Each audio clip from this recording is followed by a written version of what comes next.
Welcome back to Rabid Noise on Rabbit Radio. Joining me on the program now is Brad Bell from Chiodos. Great to have you with us tonight, man. What's happening? Hey, it's a pleasure, man. Just hanging out on a day off here in New York City from playing shows and, just relaxing for today. Awesome, dude.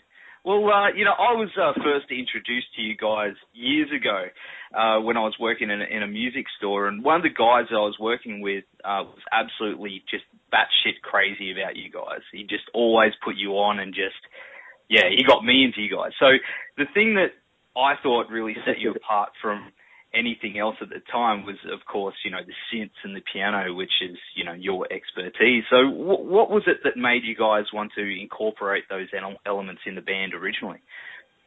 We really just wanted to play music together, and so they were looking for a spot for me to join the band and do, and I obviously had played piano for a long time. And we thought it was a cool way to really set us apart from a lot of the bands that were coming up at the time. Adding keyboards in with heavy music wasn't something that a lot of people had been doing just yet. So we thought it would help set us apart and actually give us a lot more dynamics and intricacies to the music that we wanted to create. And it's an instrument that we all were big fans of and stuff, so we just thought it made a lot of sense.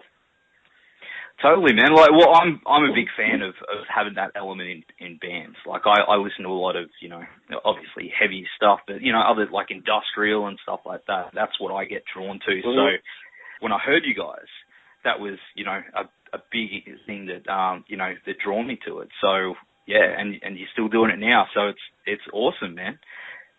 Yeah, a lot of bands have kind of replaced the keyboard player, it seems, with programming and sampling, but, I think it's one forte that we've clung on to and kept with us, so it's a lot of fun to play on stage.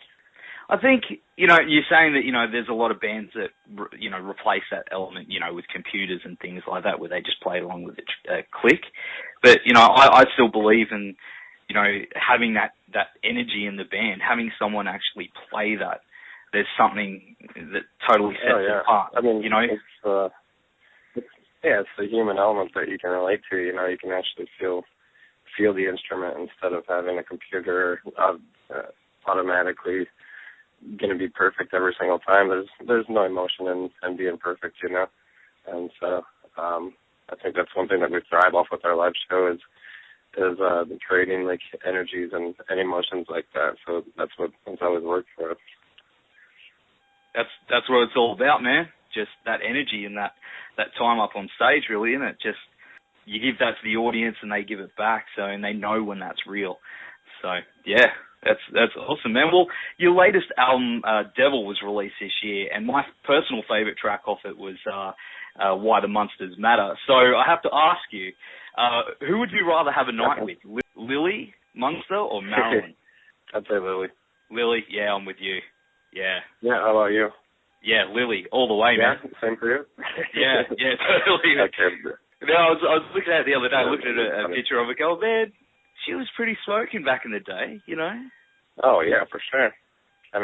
Even looking crazy like that, yeah. Yeah. And another question is, so who is Fish Lips, and how did he die?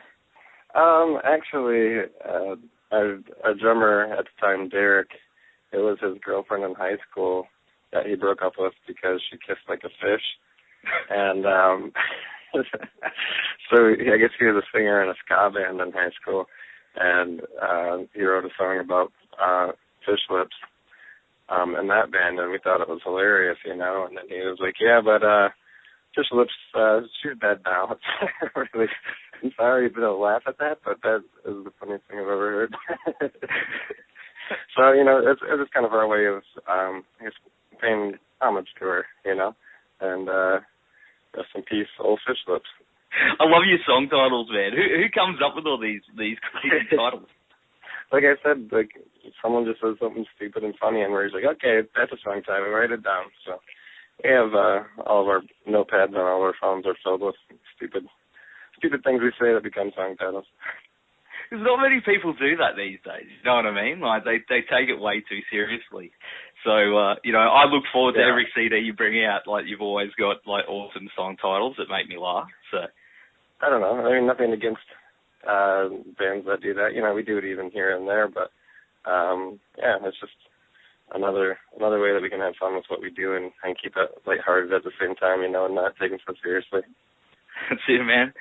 Well, you're going to be touring here at the end of January, and, you're going to be hitting all the capital cities, including Hobart, which is, rare for bands these days because it's so far to go, traveling all the way down here. Oh, is it? When bands tour here, they usually only do, 3 dates. They'll just do, Brisbane, Sydney and Melbourne, and then that's it. So it's really cool that, you're doing all those cities. So is that because, you want to see more of our country, or is it the fans, or what was the motivation behind that one? Yeah, I mean, we haven't been there since, I think, 2009, so 5 years ago. And, we were just talking, we're like, okay, well, we definitely need to get to Australia on this record cycle and, just do it right. If we're going to spend all the money to go down there, might as well hit up as many cities as we can, So it's a cool fan base out in Australia, I feel like our countries are very similar, so we can all kind of relate to each other a lot in those ways, and it's definitely a good getaway in the wintertime too, because it's your summer, so that's why it, not man. spend more time there while it's freezing and snowing up in Michigan where we're from. You've probably toured the world, quite a few times, and when you're on tour, do you have like a certain restaurant that you have to stop off at on the way, or anything like that? I guess in some certain cities. I'm not really familiar or even remember really where I would stop in Australia when we were there, but I've been meaning to want to try kangaroo next time when we're there. I tried the Vegemite. I wasn't a fan of the Vegemite, but yeah, I mean, there's a lot of places around, in the U.S. where we always head up, whether it be because we've seen it on TV or whatever, there's definitely some favorites. Awesome, man. Well, yeah, you're not a fan of Vegemite, which is funny because, a lot of Americans come over here and they don't. But we're fed it at such an early age. Like my 8-month-old daughter's starting to eat it now and loves it. So really? I don't know what it is. I don't know what it is about us that we just love it. I know it probably tastes like shit, but we like it so much. But to the rest of the world, it's just blood, awesome. I don't know. Yeah. You guys have been doing this a hell of a long time, and, you've toured the world together. So, you probably know each other very well and what makes each other tick. So who's got the worst and most annoying or stinkiest habit in the band when you're on tour? What drives everyone nuts? Oh, man, I don't know. I don't want to get in any trouble. I guess our guitar player, Pat, is probably the loudest snorer I've ever heard, so sharing a room with him kind of sucks sometimes when you're trying to get some sleep. Sometimes I'll hear him even stop breathing while he's snoring, so it gets kind of scary. And hopefully he gets it checked out at some point. That's pretty full on, man. Oh. Like snorers. Yeah, I snore. Yeah. So I drive everyone else. That's me. I do too. I'm that guy. I do too. But you know what? If I can sleep, then that's all that matters. That's it. Screw everyone else. So, what do you guys got planned after this tour down here?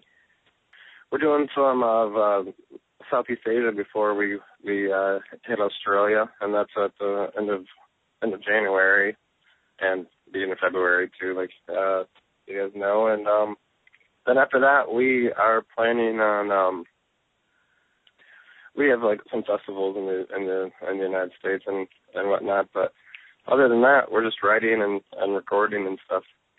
Awesome, man. We're going to go to the track Fish Sleeps Is Dead Now from Devil. Thanks for hanging with us tonight, man, and we'll see you at the Hi-Fi in Brisbane on January 29th. Absolutely, man. Thanks for having me, and enjoy, and hopefully everyone can make it out.